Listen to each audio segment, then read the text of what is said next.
Bethel tonight, and off the jet, and cheered on by her husband Joe. Let's welcome Carey Atchak.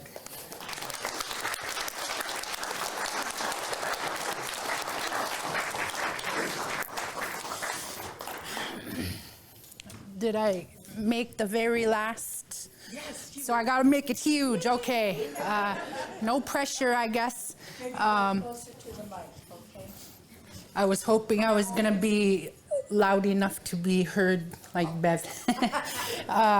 So thank you guys for waiting, if you guys were waiting for me.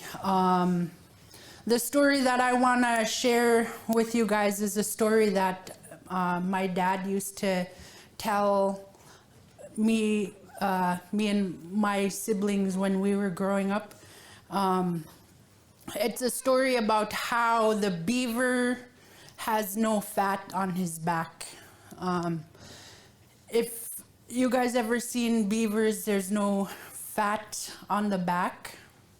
And it starts off with the porcupine. So there was a porcupine that had gotten up in the morning, and it went to the bank of the slough that it was at, and that slough was probably as big as this culture center, maybe a little bit bigger, with this wall collapsed or in, and it had started dancing on top of the bank on its two front paws, and it started singing, "I want to go across the river. Who can take me across the river?" And then it started walking back and forth, and it was singing its song. And a little tiny weasel had come swimming up that slough. And the porcupine looked at him, and he shook his head. He said, "No, your canoe is too small. I can't fit on your back. I can't fit in your canoe." So that weasel had go swimming away. And then that porcupine started singing again. It started dancing on top of the river bank. It started on its two paws again, going up and down, up and down. "I want to go across the river. Who can take me across the river?" And then by mid-afternoon, maybe, otter had come. And otters are very, very playful. So it had come in, it dove up, went up, down, all the way over. And that porcupine looked at the otter, and he said to him, "Your canoe is a little bit too narrow. I can't fit my house on top in your canoe." So the otter had swim away. Then it started dancing again, and it started making his chant, "I want to go across the river. Who can take me across the river?"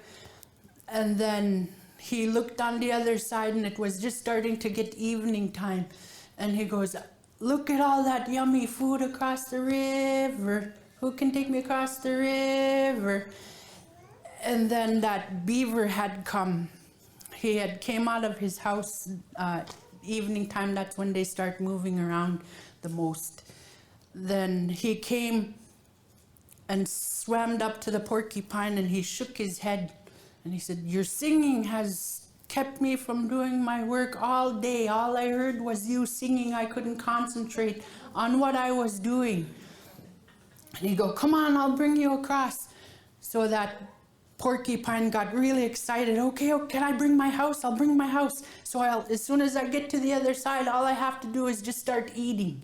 And then that beaver had again shook his head. "Yeah, hurry up." So that porcupine, with his two front paws, grabbed his house, the two foundation parts of his house, and started dragging it on top of the back of the beaver. And the porcupines, they really smell. They have a little different smell to it, stinky smell. Then when they started getting halfway across that slough on that belly of the porcupine, started getting wet. And then the beaver's nose started twitching. And he couldn't get the smell off of that. He couldn't get the smell of the porcupine out of his nose. He twitched again and he couldn't stand it no more. So what that beaver did was, to get away from that smell, he all of a sudden dove underneath the water. And then as soon as the smell of the porcupine was gone, he songach. He was like, oh no. Then he came back up to the top, and then he looked on the other side where that porcupine was wanting to go, and he just seen the porcupine walking up to the land. And then he glanced over to the side downstream of that slough, and then that porcupine's house was going bloop, bloop, and then it went upside down, and then it sank. And then that porcupine got upset, and he said, I'm going to put my medicine on you. Where I sat on your back, you're going to get cold. You're going to remember this is where you carried me. And this is the part you'll always remember. So he took the fat off of the beaver's back. And whenever my kids and us are something, we catch a beaver or a porcupine, then never cease to fail. They always want to hear that story. Mom, tell that story. So I'll tell that story. And kind of the reason, why I wanted to tell this story is what that story resembles to me. I grew up not asking questions about how things were supposed to be, or how come it didn't go that way, or why should we do it this way. If I was told to do something, we did it exactly how we were told. Not to ask questions, just to do what we're supposed to do. And when we have things that we can't control in our lives, there's nothing we can do about it. Is just keep moving forward like the beaver in this story. Even if he got cold during the every winter, he just picks up and keeps moving. And that's it.